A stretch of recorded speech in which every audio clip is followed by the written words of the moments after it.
하나님께서 주시는 말씀 보도록 하겠습니다. 여호수아 6장 1절부터 16절까지 말씀입니다. 여호수아 6장 1절부터 16절까지 말씀입니다.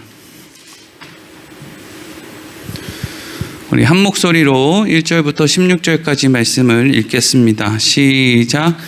이스라엘 자손들로 말미암아 여리고는 굳게 닫혔고 출입하는 자가 없더라.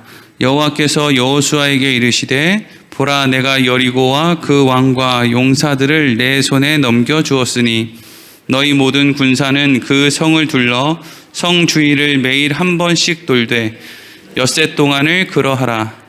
제사장 7은 7 양각 나팔을 잡고 언약궤 앞에서 나아갈 것이요 7째 날에는 그 성을 7번 돌며 그 제사장들은 나팔을 불 것이며 제사장들이 양각 나팔을 길게 불어 그 나팔 소리가 너희에게 들릴 때에는 백성들은 다 큰 소리로 외쳐 부를 것이라.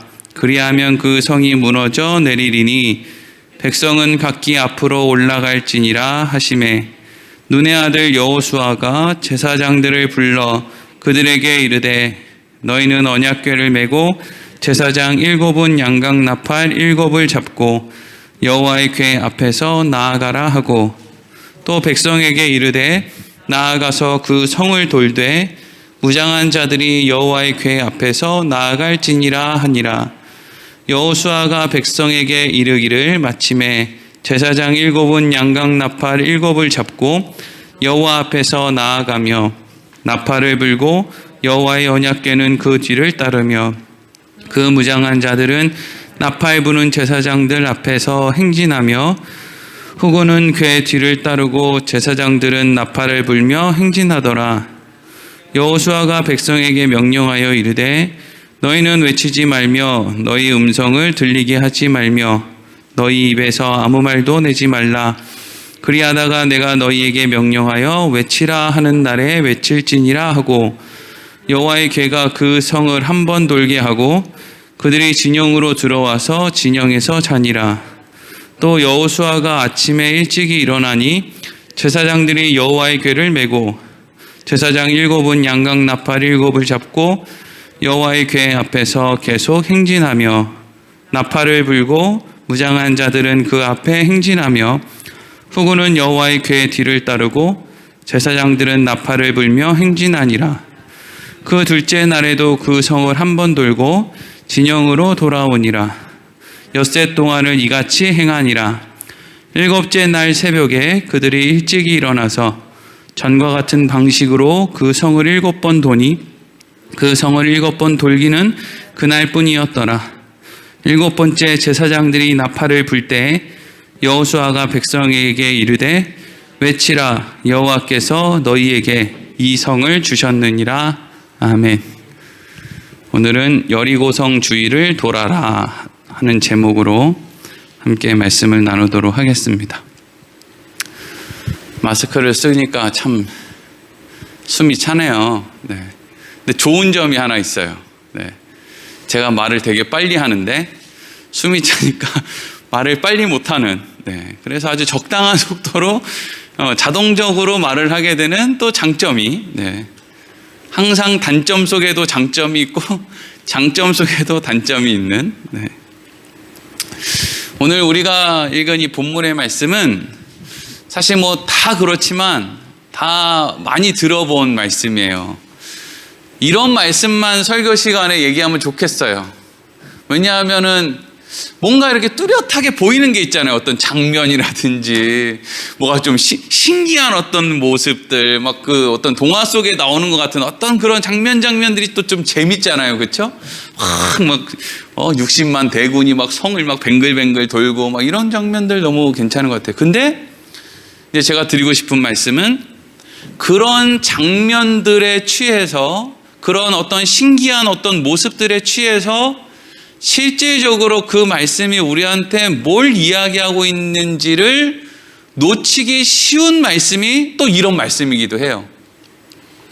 너무 이렇게 겉으로 보여지는 것이 화려할수록 사실 거기에 담겨져 있는 진짜 의미를, 마치 다윗이 골리앗을 불맷돌로 죽였단 말이죠. 그러면 거기에 담겨있는 정말 중요한 의미는 뒤로 빼놓고, 와, 하나님 의지하니까 세상에 겁날 것 없네, 이런 식으로 가면 사실 안 되는데 그런 식으로 가기가 너무 좋은 것이죠. 그래서 오늘 이 여리고성을 7번 돌고 마지막 날 7번 돌고, 그래서 이게 막 무너지고, 이것도 사실은 더 중요한 의미가 그 안에 숨겨져 있다는 거예요. 그래서 제가 여러분들에게 자꾸 이렇게 여러 번 반복해서 들어보라는 것은, 저도 설교를 한 번 이렇게 준비할 때 하고 그 원고를 한 번 더 수정할 때, 또 수정할 때, 또 수정할 때 이렇게 하다 보면 생각나는 거, 그리고 그게 오래 기억이 남는 거, 이렇게 돼 있거든요. 암만 대단한 사람도 한 번 얘기하는 거 20분, 30분 듣고 그게 머릿속에 얼마 기억이 안 나요. 그러니까 자꾸 들어봐서, 아, 여리고성 이야기는 이런 의미야, 거기에선 우리가 이런 걸 생각해야 돼, 이렇게 여러분 안에, 어쨌든 이번에 코로나라고 하는 질병이 없었으면 우리 교회에서 이렇게 이제 온라인으로 뭐 하고, 제가 뭐 감히 막 제 설교를 막 이제 어디 인터넷이나 이런 데 띄우고 이런 건 안 했을 거예요. 근데 이제 어쨌든 이런 기회가 됐으니까 이것도 하나님의 인도하심이라고 생각해서 여러분 들으시고, 그리고 여러분 자녀들이나 아니면 손자들이 여리고성 이야기를 하면 그 안에는 이러이러한 뜻도 있어 라고 꼭 얘기를 안 해주셔도 여러분들 머릿속에 번뜩 떠오를 수 있을 정도로, 그러면 좋은 그리스도인이죠 뭐. 네. 이스라엘 백성들이 이제 때가 찼어요. 이 성경에서 때가 찬다는 건 참 중요한 거예요. 이스라엘 백성들이 자격이 생겼다는 게 아니라 하나님이 계획하고 있는 그 때가 됐단 말이에요. 그래서 40년 동안 광야에서 방황하다가 이제는 가나안에 들어가게 됐어요. 범람하는 요단강물을 가로질러 여리고성 앞으로 들어가게 됐단 말이죠. 근데 지난 시간에 거기에서 여호수아의 앞길을 누가 막았느냐? 여호와의 군대 대장이 막았다는 거예요. 여리고성으로 가는 그 길에서 여호수아가 그 여호와의 군대 대장을 향해서 넌 누구냐? 너는 우리 편이냐? 가나안 사람 편이냐? 이렇게 얘기했다는 거예요. 여호수아도 자기 대장이 누군지도 몰랐다는 얘기예요. 그렇죠? 그래서 그걸 못 알아보고 넌 누구냐? 이렇게 했다는 거죠. 그때 여호와의 군대 대장이 나는 여호와의 군대 대장이다 라고 이야기를 하면서 여호수아에게 지난 시간에 뭐라고 얘기했느냐? 너는 네 발에서 신을 벗어라. 이 말은 다른 말로 하면 이제는 네가 대장이 아니라 내가 대장이 되겠다. 내가 지휘관이 되겠다. 내가 앞장서겠다. 그러니까 너는 따라와라 이거거든요. 근데 그리고 나서 그 뒤에 뭐라고 했다고요? 항상 이게 붙어 다닌다 그랬죠. 네 발에서 신을 벗어라 이거랑 네가 선 곳은 거룩한 곳이다 이게 붙어 다닌다 그랬어요. 네 발에서 신을 벗어라 이게 기분 나쁠 일이 없는 얘기예요. 왜냐하면 신을 벗는다는 것은 우리가 주도권을 갖고 있는 게 아니라 그분께 주도권을 내어드리는 건데, 거기에 꼭 그 땅이 거룩하단 말이 같이 붙어 다니면서 그건 뭘 의미하느냐? 이제는 내가 너와 함께 하겠다. 하나님이 함께 하니까 그 땅이 거룩해지는 거잖아요. 여기에서 그곳이 거룩하다는 말은 지금 여리고성 앞에 있는 여호와의 군대 대장을 만난 그 땅 몇 평이 거룩하다는 게 아니라 앞으로 네가 신을 벗고 다니는 모든 곳은, 그래서 그 주도권을 하나님 붙드는 모든 곳은 네 발걸음이 닿는 곳마다 다 거룩하다는 얘기예요. 왜? 하나님이 동행할 거거든요. 그래서 여러분들이 살고 있는 삶의 자리가 다 거룩한 거예요. 그리스도인들의 삶의 자리는 다 거룩한 거예요. 왜? 내가 잘 살아서 그런 게 아니라 나를 하나님이 주도해 가고 있기 때문이죠.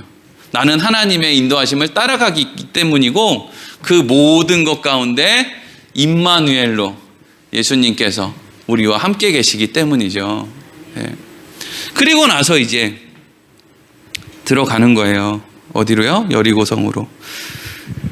여리고성은 이렇게 제가 뭐 그림을 이렇게 띄울까도 했는데 그 그림이 제 마음에 쏙 맞는 그림이 없더라고요.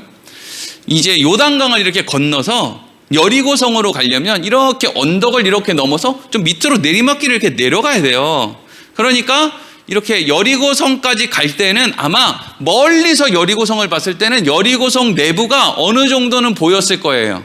꼭 산 위에서 아래에 있는 성을 보는 것처럼. 근데 막상 그 성을 내려와서 여리고성 앞에까지 왔을 때는 그 성이 약간 언덕 위에 있기도 하고, 그리고 그 성의 벽의 높이가 7.5m가 넘는, 사실 이것도 다 이게 뭐 여러 주석을 제가 봤는데요. 성의 크기는 얼마다, 뭐 몇 평이다, 둘레가 몇 킬로다, 성벽의 높이가 몇 미터다 이러는데 사실은 전부 추정이에요. 사실 추정. 그러니까 지금 남아있는 어떤 그 흔적들을 보니까 두께는 얼마나 되지 않았을까, 높이는 얼마 정도 되지 않았을까, 둘레나 평수는 얼마 되지 않았을까라고 하기 때문에 찾아보는 주석마다 크기가 다 달라요. 그러니까 제가 지금 몇 평입니다 라고 얘기해놓고 그냥 거기서 봤어요 이렇게 하면 사실은 뭐 뒤에 근거할 게 없는 거예요. 하여튼 성벽이 높았대요. 그러니까 언덕 위에 있고 여리고성의 성벽이 높고 이러니까 사실 근처에 가서는 여리고성 안에 내부가 안 보이지만 어쨌든 거기까지 가는 과정 속에서는 여리고성의 내부가 어느 정도는 보임직한 그런 식으로 이렇게 여리고성까지 접근을 해 갔다 하는 거예요. 그러니까 이스라엘 백성들의 눈에 여리고성이 굉장히 잘 지어진 성이고 그 안에 내부의 사람들이 어떻게 살아가고 있는지가 어느 정도 보였겠죠. 근데 여리고성 사람들은 어때요? 우리 기준으로, 이 세상의 기준으로 봤을 때는 잘 사는 사람들이에요? 못 사는 사람들이에요? 사실 잘 사는 사람들이잖아요.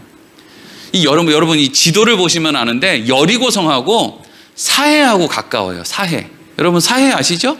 이 이스라엘 성지순례를 저도 안 가봐서 모르겠는데 여리고하고 사해하고 가까운지는 모르겠는데 하여튼 가깝대요. 언제 갈 수 있을지 모르겠어요. 이 코로나 때문에.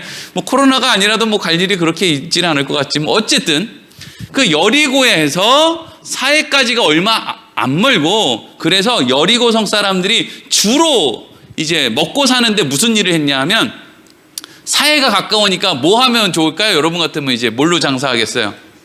소금 장사라는 거예요. 소금 장사. 좋잖아요. 거기는 뭐 조금만 말리면 소금이 우수수 나오니까. 소금이 옛날부터 비싸거든요, 그게. 그래서 소금하고 또 유황이라고 하는 그 광물, 유황, 불 붙이고 막 하는 거 있죠, 유황. 근데 이제 유황 같은 경우에는 막 이렇게 만드는 과정에서 냄새가 날까요, 안 날까요? 유황 냄새가 나잖아요. 그래서 이 여리고성이라고 할 때 이 여리고라고 하는 뜻 안에 무슨 의미가 담겨 있냐면 향기로운 도시라는 뜻이 담겨 있어요. 향기로운 도시라는 뜻이래요, 여리고가. 그러면 유황 냄새가 사실 향기롭지는 않잖아요. 그게 우리에게 엄청난 돈을 벌어다 준다라고 생각하니까 그 냄새가 돈 냄새이기도 하고, 그리고 그게 나한테는 향기가 되는 것이기도 하지.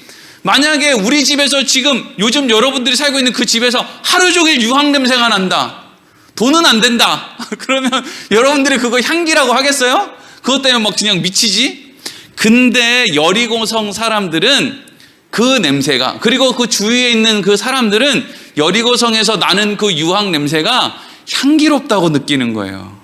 아, 우리도 저런 냄새가 집에서 좀 나야 되는데, 그래야 우리 돈방석에 앉는데. 그래서 여리고성이 향기의 도시라는 이름을 갖고 있대요. 그렇게 이스라엘 백성들이 이제 여리고성 근처까지 간 거예요. 두 가지의 생각을 했을 거예요. 광야에서 태어난 출애굽 2세대, 한 번도 그런 어떤 인간의 문명을 본 적이 없는 그런 이스라엘 2세대는 아마 여리고성의 모습을 보고, 그리고 언덕 넘어오면서 그 안에 있는 내부를 보고, 우와, 여리고성 진짜 대단하다. 마치 오늘날 우리가 저기 서울에 막 제2롯데월드 이런 거 하면 엄청 높잖아요. 막 백 몇십 층 있잖아요. 그런 걸 이렇게 밑에서 보면 우와 막 이렇게 하는 것처럼 아마 그런 엄청난, 막 어디 백화점 막 이런 데 가면은 막 그냥 성탄절날 막 백화점 이런 데가 번쩍번쩍하고, 막 교회보다 캐롤이 더 많이 나오고 교회보다 트리가 더 멋진 그런 데 가면 우와 하는 것처럼. 그러면서 한편으로는 살짝 위축이 됐겠죠. 그렇죠? 말은 안 해도 아니 목사님 방금 전에 요단강을 마른 땅처럼 건넜는데 암만 그래도 이스라엘 백성들이 겨우 여리고성을 보고 그렇게 주눅이 들었겠습니까? 주눅이 들었겠죠. 왜요? 우리도 그렇거든요. 방금 하나님에게 기도 응답을 받건, 방금 말씀을 깨달아서 뭔가 기분이 좋건, 방금 뭔가 문제가 해결돼서 막 마음에 그냥 막 뜨거움이 있든, 얼마 몇 시간 지나지 않아서 또 누가 나한테 한마디 하면 그냥 그걸 못 참는 게 인간 아닙니까? 그러니까 이스라엘 백성들이 지금 요단강을 건너왔어도 여리고성의 모습을 보았을 때는 한숨이 절로 나오는, 좀 위축되는, 그리고 출애굽할 때 18살 아래에 있었던 사람들 가운데, 물론 여호수아를 비롯해서, 여호수아는 18살이 넘었지만 그 애굽 땅에서 살아갈 때 애굽의 도시를 목격했던 사람들도 있을 거예요. 그렇죠? 옛날에 그 벽돌 지으라고 했을 때, 도시 만든다고 벽돌 지으라고 했을 때 어린 나이에 막 거기 벽돌 짓는데 지푸라기 같은 거 날라주고 했던 꼬마애들이 있을 거 아니에요? 걔네들은 광야에서 40년 지냈지만 그래도 여기 있을 거 아니에요? 그 사람들이 여리고성을 보았을 때는 아마 그런 생각이었죠. 와, 이 정도로 성을 지을 정도면 여기도 싸움 잘할 것 같은데, 이런 생각. 어쨌든 그런 생각들이 있었을 거예요.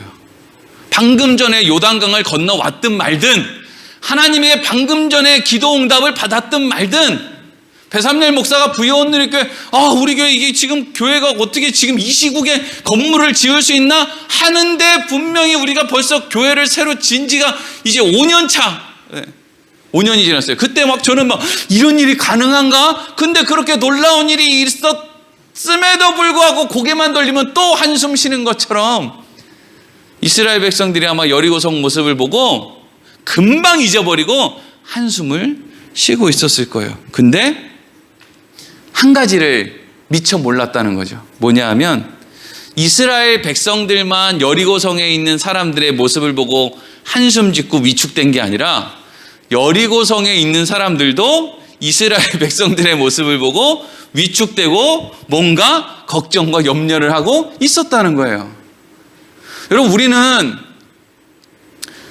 우리만 막 세상이 부럽고, 우리만 세상이 때로는 두렵고, 막 이런 것 같잖아요. 근데 사실은 많은 경우에 교회 밖에, 예수님 밖에 있는 사람들도 때론 뭐 말을 하든지 안 하든지 그 마음의 중심에는 나도 저기 좀 가보고 싶다. 나도 저기 공동체에 좀 속해보고 싶다. 그러면 내 안에 있는 걱정들이 조금 없어질 수 있을까? 나도 이런 환경에서는 좀 안 살아보고 싶다. 저 사람들은 어떻게 저렇게 살 수 있을까? 그러한 우리들의 그 공동체 안으로 들어오고 싶은 마음을 가진 사람들도 있다라는 거죠. 우리만 자꾸 세상을 향해서 흔들리는 게 아니라, 우리는 맨날 그렇잖아요. 우리는 왜 이렇게 맨날 약해가지고 이렇게 세상 앞에서 맨날 흔들릴까? 근데 반대로 세상에 있는 사람들도 느닷없이 마음이 흔들려서 저기는 어떨까? 라는 사람들도 있다는 것이죠. 그래서 오늘 1절 말씀이 이렇게 시작을 해요. 1절 읽겠습니다. 시작. 이스라엘 자손들로 말미암아 여리고는 굳게 닫혔고 출입하는 자가 없더라. 아멘. 이스라엘 백성들이 요단강을 막 그냥 반으로 가르고 그 막 200만 명이, 그리고 군사 남자만 60만 명이 막 그냥 막 오니까 여리고성에 사는 사람들이 그 모습을 보고 어떻게 했느냐? 여리고는 굳게 닫혔고 출입하는 자가 없었다. 이 말은 사실 원문으로는 이렇게 되어 있어요. 여리고성은 굳게 닫혔고 굳게 닫혔다. 이렇게. 근데 이걸 굳게 닫혔고 출입하는 자가 없다. 똑같은 말이잖아요. 굳게 닫혀 있으니까 출입을 못하지. 그러니까 굳게 닫혔고 굳게 닫혔다. 이게 무슨 말이에요? 완전 그 사람들도 너무 걱정이 많고 너무 염려가 커서 그 문을 굳게 닫고 숨어 있었다. 이 말인 것이죠. 서로를 바라보면서 드는 생각이, 우리는 세상을 바라보면서 맨날 위축되고 세상은 우리를 바라보면서 맨날 여유 있게 이런 게 아니란 말이에요. 서로가 가지는 감정이 어느 때는 이렇고 어느 때는 이렇고 이렇다는 거예요. 우리만 맨날 그런 게 아니고요. 그런데 그때 하나님께서 여호수아에게 분명하게 얘기를 하시는데, 지금부터 이제 볼 거는 두 가지를 이제 비교하면서 봐야 돼요. 하나님이 직접적으로 여호수아에게 하신 명령이 무엇인가, 이거 하고요. 그리고 하나님의 명령을 받은 여호수아가 백성들에게 전해준 것은 무엇인가 이거예요. 그러니까 사실 하나님은 여호수아에게 요만큼 얘기하셨는데 여호수아가 이스라엘 백성들에게 전해준 건 이만큼을 얘기해요. 그러니까 먼저 하나님은 여호수아에게 뭐라고 했나? 2절부터 5절까지 읽겠습니다. 시작. 여호와께서 여호수아에게 이르시되 보라, 내가 여리고와 그 왕과 용사들을 내 손에 넘겨주었으니 너희 모든 군사는 그 성을 둘러 성 주위를 매일 한 번씩 돌되 엿새 동안 그리하라. 제사장 7은 7 양각나팔을 잡고 언약궤 앞에서 나아갈 것이요 7째 날에는 그 성을 7번 돌며 그 제사장들은 나팔을 불 것이며 제사장들이 양각나팔을 길게 불어 그 나팔 소리가 너희에게 들릴 때에는 백성은 다 큰 소리로 외쳐 부를 것이라. 그리하면 그 성벽이 무너져 내리리니 백성은 각기 앞으로 올라갈지니라 하시매. 아멘. 너무 간단해요. 하나님이 이스라엘 여호수아를 통해서 하신 말씀은 너무 간단해요. 뭐 외울 것도 없어요. 하루에 한 바퀴 돌아라. 그리고 7째 날에는 7바퀴 돌아라. 다 돌고 난 다음에는 제사장들이 나팔을 뿌앙 하고 불어라. 그런 다음에 백성들이 와 하고 소리치면 여리고 성이 무너질 텐데 그러면 무너진 성으로 걸어 들어가면 된다. 끝! 이거예요. 쉽죠? 별거 없어요. 그럼 왜 별게 없어요? 여호와의 군대 대장이 싹 다 할 거거든요. 무너뜨리는 거, 그 안에 있는 사람들이 성 무너질 때 깔려 죽는 거, 두려워해서 밖에 못 나오는 거 전부 여호와의 군대 대장이 할 거거든요. 이스라엘 백성들이 할 일은 뭐예요? 그냥 폼 잡고 돌기만 하면 되는 거거든요. 하루에 한 바퀴, 그리고 6일까지는 한 바퀴, 마지막 날에는 7바퀴 돌면 되거든요. 돌면서 무슨 뭐 땅을 굴러가지고 바닥을 집안을 약하게 만들어라 이런 거 없단 말이에요. 그냥 사뿐사뿐 돌면 되는 거예요. 그러니까 이 이스라엘 백성들이 6바퀴를 하루에 한 바퀴씩 그 6일 동안 돌고 마지막 7바퀴 도는 그 행동은 실질적으로는 아무것도 아닌 거예요. 그걸 가지고 뭘 하는 게 아니라고요. 그건 그냥 하나님이 이스라엘 백성들에게 시키신 행동이지 이것이 원인이 돼서 여리고성이 무너진 게 아니라고요. 여리고성은 무너질 때가 돼서 무너진 거예요. 근데 자 이제부터 잘 보세요. 알겠습니다 하나님. 이제 여호수아가 하나님의 말씀을 들었어요. 알겠습니다. 제가 백성들에게 잘 전하겠습니다. 이래놓고 여호수아가 이제 뭐라고 하느냐. 6절에서 11절 조금 길지만 읽겠습니다. 시작. 눈의 아들 여호수아가 제사장들을 불러 그들에게 이르되 너희는 언약궤를 메고 제사장 7은 양각나팔 7을 잡고 여호와의 궤 앞에서 나아가라 하고 또 백성에게 이르되 나아가서 그 성을 돌되 무장한 자들이 여호와의 궤 앞에서 나아갈지니라 하니라. 여호수아가 백성에게 이르기를 마침에 제사장 7은 양각나팔 7을 잡고 여호와 앞에서 나아가며 나팔을 불고 여호와의 언약궤는 그 뒤를 따르며 그 무장한 자들은 나팔 부는 제사장들 앞에서 행진하며 후군은 궤 뒤를 따르고 제사장들은 나팔을 불며 행진하더라. 여호수아가 백성에게 명령하여 이르되 너희는 외치지 말며 너희 음성을 들리게 하지 말며 너희 입에서 아무 말도 내지 말라. 그리하다가 내가 너희에게 명령하여 외치라 하는 날에 외칠지니라 하고 여호와의 궤가 그 성을 한 번 돌게 하고 그들이 진영으로 들어와서 진양에서 자니라. 아멘. 하나님이 말씀하신 것보다 뭔가가 더 첨부가 됐어요. 특별히 여기에서 특별히 첨부가 된 걸로 많은 설교자들이 설교하는 것 가운데 하나가 뭐냐면 말하지 말라 이거죠. 말하지 말라. 여리고성을 도는 동안에 뭐 하지 말라고요? 말하지 말라. 니네는 말을 하지 말라. 그래서 저도 많이 들었고 아마 여러분들도 들어본 적이 있을 거예요. 그래서 뭐라고 이걸 가지고 설교하냐면 말하지 마라. 불만이 있어도 말하지 마라. 그게 퍼진다. 그래서 하나님이 그렇게 한 거다. 불만은 불만을 낳는다. 그러니까 교회에서 불만 있어도 말하지 마라. 이런 식으로. 여러분 교회에는 불만이 있으면 말을 해야지요. 그리고 그 불만을 해결을 해야죠. 그렇지 않습니까? 여기가 뭐 하는 데인데요, 여기가? 형제 자매들이 모여서 함께 공동체 생활을 하는 곳이잖아요. 그래서 누군가가 불만을 얘기하면 그건 그렇게 생각할 수도 있는데 사실 이건 이러하기 때문에 이게 최선입니다 라고 답을 해줄 수 있는 게 교회죠.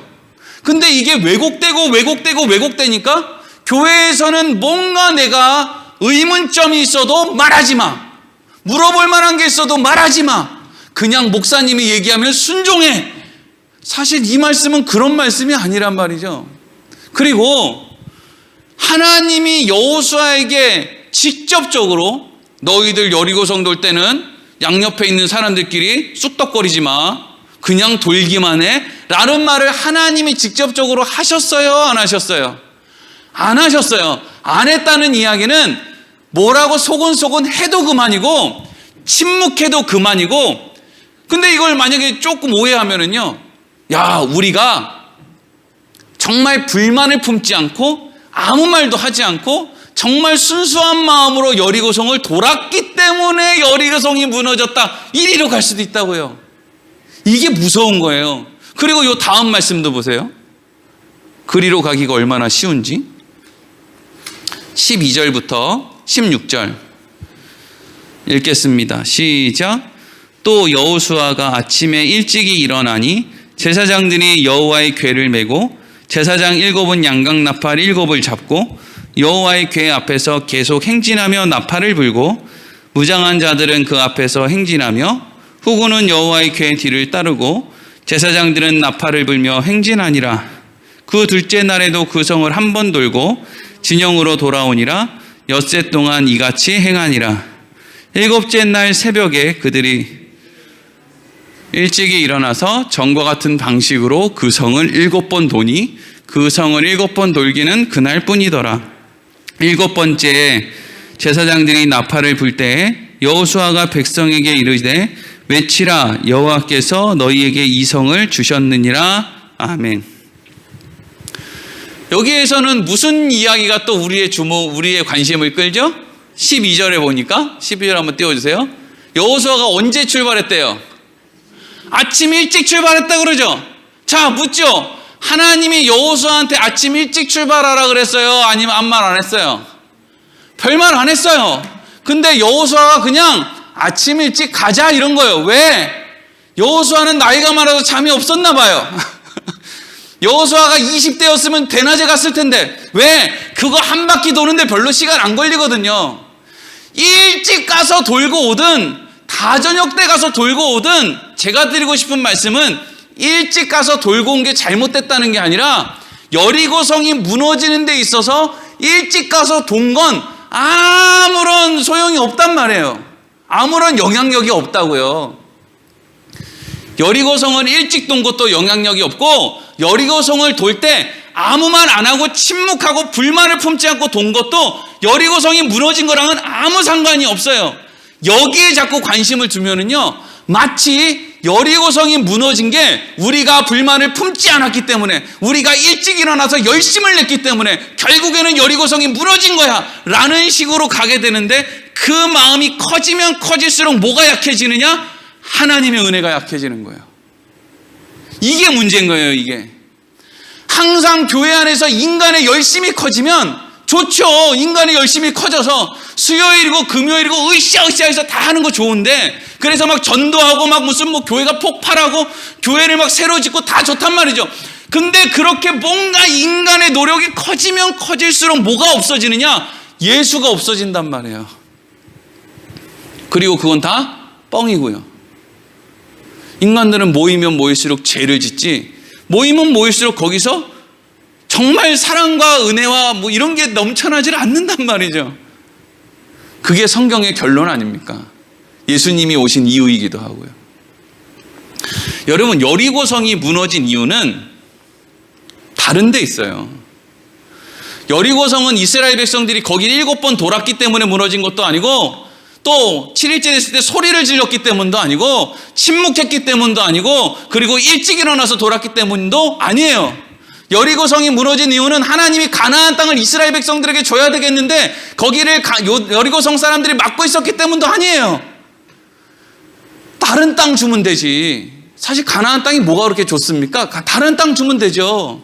애굽을 몰아내고 애굽 땅 주면 더 좋지. 나일강 옆이 더 좋죠. 그럼 하나님이 왜 가나안 땅을, 왜 여리고성을 무너뜨렸느냐? 거기가 하나님의 심판을 받을 때가 되었기 때문이에요. 이게 제일 중요한 이유예요. 이스라엘 백성들이 몰라, 우리 안 돌 거야. 나 다리 아파서 여기 여리고성 못 돌겠어. 그래도 이스라엘 백성들을 혼날지언정 여리고성이 살아남을 수는 없는 거예요. 그 때가 됐기 때문에. 여리고성이 망할 때가 됐다고요. 이걸 알아야 여리고성뿐만 아니라 가나안에 지금 살고 있는 사람들이 이스라엘 백성들을 통해서 지금 다 멸망당하죠. 이걸 바르게 모르면 야, 하나님 진짜 나쁘다. 이스라엘 백성들 땅 좀 주겠다고 이미 가나안 땅에 자리 잡고 살고 있는 사람들을 다 가서 쳐 죽여? 한 명도 살리지 말고 죽이라 그래? 야, 하나님 진짜 나쁘네. 이게 모르는 사람이 하는 얘기죠. 근데 이런 식으로 생각해서 교회 떠난 이상한 사람들도 많아요. 제가 아는 사람만 해도 많아요. 근데 그거는 그냥 핑계일 뿐이지 나가고 싶은 거예요. 여러분, 가나안에 있는 사람들은요, 망할 때가 됐어요. 그리고 이스라엘 백성들은 하나님의 심판의 도구일 뿐이에요. 그래서 여리고가 망하는 거예요. 이스라엘 백성들이 6일 동안 돌고 마지막 7일째, 그리고 마지막으로 함성을 지르고 거기서 나팔이 뿌앙 불 때 이 나팔은 승리를 상징하는 쇼페르라고 하는 나팔이에요. 심판이 완성되었을 때 승리의 나팔이 불리는 것이죠. 그리고 이 승리의 나팔은 다른 의미로 평화의 나팔이기도 해요. 하나님의 심판이 임하고 하나님의 심판 이후에는 뭐가 오느냐? 평화가 온다는 거예요. 오늘 말씀에 중요한 한 가지가 있어요. 이런 질문이에요. 이런 질문. 자, 이런 질문을 여러분들은 이제 성경 읽을 때 혹시나도 이런 비슷한 질문을 해보셨는지 모르겠는데 이런 질문이에요. 보세요. 여리고성에 있는 사람들은 요단강을 건너서 이스라엘 백성들이 건너오는 걸 봤어요. 그래서 겁을 먹었단 말이에요. 그렇죠? 그래서 여리고성을 닫고 또 닫고 여리고성 안에 이렇게 숨었다는 거예요. 그죠?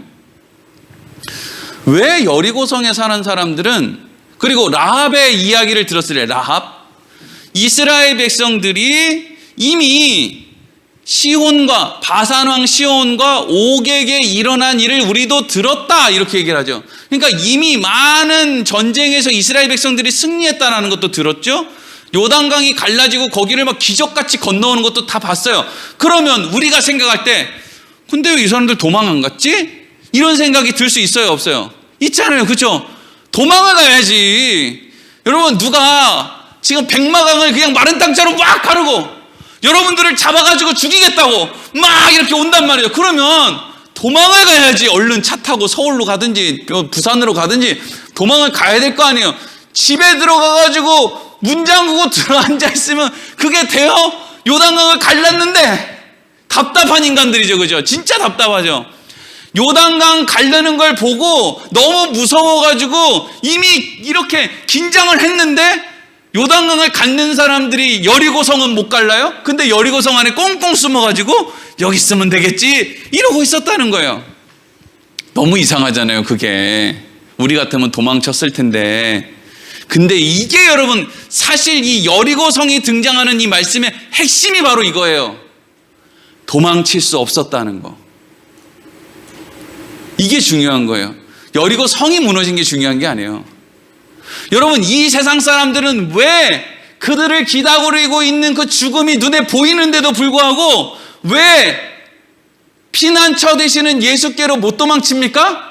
못 도망치는 게 아니라, 안 도망치는 게 아니라 그렇게 할 수가 없는 거예요. 왜냐하면 이 세상에는 두 종류의 삶이 있거든요. 하나는 세상에 붙들려 있는 사람이 있고 하나는 예수님에게 붙들려 있는 사람이 있어요. 이건 마치 지구와 달이 절대로 만날 수 없는 것처럼, 태양과 지구가 절대로 만날 수 없는 것처럼 그냥 그렇게 마치 여리고성 주위를 이스라엘 백성들이 도는 것처럼 그냥 그렇게 절대 만날 수 없는 모습으로 그렇게 살아가는 거예요. 생각해 보세요, 여러분. 여러분들은 예수님이 좋아서 믿습니까? 안 믿을 수가 없어서 믿습니까? 네? 살다 보면 다 때려치우고 싶을 때가 한두 번이에요? 내가 예수고 뭐고 그냥 아유 이럴 때가 한두 번이냔 말이에요. 근데 왜 안 도망가고 이러고 있어요? 다 예수님한테 붙잡혀서 그런 거예요. 더럽고 치사하고. 여러분 요즘 TV나 뉴스 뜨면 다 도망가고 싶은 거 아니에요? 기독교인이란 말 하기 싫어. 창피해, 부끄러워. 나도 이상한 사람 취급받네. 이런 거 얘기하면 왜 이러고 있냐고요, 우리가. 너무 웃기잖아요. 맨날 월급 타서 이것 쪽에서 쓰고 저것 쪽에서 쓰면 늘 빠듯해서 맨날 돈이 없어서 헉헉대는데 맨날 교회 나와서 대부분의 사람들은 헌금 먼저 떼어놓는단 말이에요. 왜 그럴까요, 도대체? 이게 뭐야? 무슨 정신이에요, 그게? 왜 맨날 적자나는 걸 아는데 왜 헌금 먼저 떼어놓습니까? 그러고 싶어서 그러는 거예요? 안 그럴 수가 없어서 그러는 거예요. 도망칠 수가 없어요. 벗어날 수가 없다고요. 왜요? 우리는 여호와의 군대니까. 누구로부터 못 벗어나요? 여호와의 군대 대장으로부터 못 벗어나죠. 근데 반대로 여리고성에 사는 사람들은 마치 롯의 아내가 소돔과 고모라 성이 지금 뒤에서 박살나고 있는 걸 보는데도 그것을 향해서 딱 소리가 심상치 않잖아요. 소돔과 고모라 성이 지금 무너지고 있으니까 얼마나 소리가 심상치 않겠어요. 그러니까 게다가 저기가 망할 거라는 것도 이미 들었죠. 그러니까 저기가 이제 망하는구나. 근데 왜 롯의 아내는 뒤돌아보냔 말이에요. 뒤돌아볼 수밖에 없는 거예요. 왜? 세상에 붙들려 있거든요.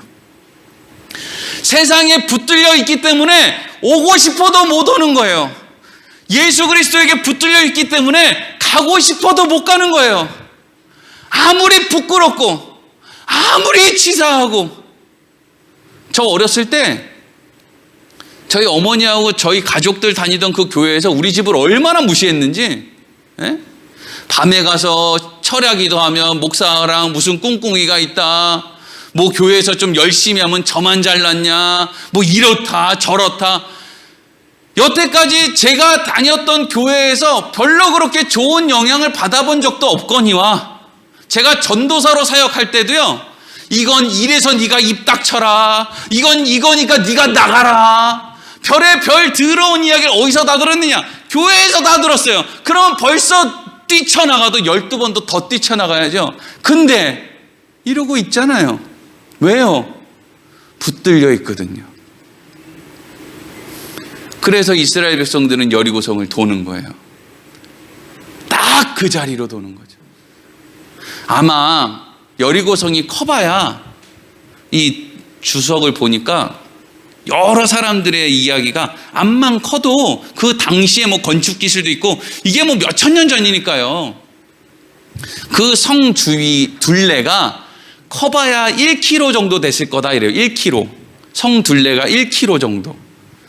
그러면 이스라엘 백성들은 지금 몇 명이냐 하면 전쟁에 참여할 수 있는 남자만 60만 명이에요.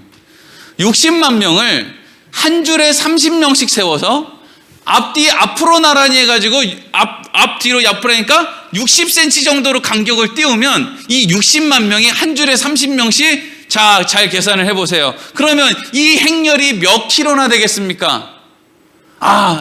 똑똑하시네요. 이러면 영상 보시는 분들은 다 대답했는 줄 알겠지? 네. 그러면 약 1.2km 정도 돼요. 1.2km. 30명을 한 줄로 60만 명이 60cm 간격으로 서면 1.2km란 말이죠. 그러면 여리고성은 커봐야 1km. 그러니까 여리고성 사람들이 이스라엘 백성들을 봤을 때 이건 도는 게 아니라 어디를 봐도 다 보이듯이 이렇게 감싸고 있는 거예요. 그렇죠? 감싸고 있다고요. 이스라엘 백성들이 여리고성을 감싸고 있어요.